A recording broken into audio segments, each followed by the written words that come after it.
Click on Windows, Action. So in Action, go to Image Effect. Under Image Effect, you can see light rain. So just apply that. You can see rain effect in your image.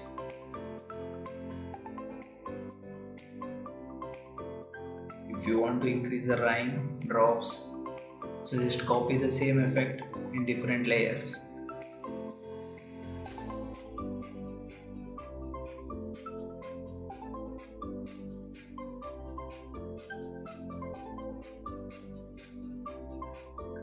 Once copy is done, go to edit, so auto blend layers. So it will automatically patch all the errors.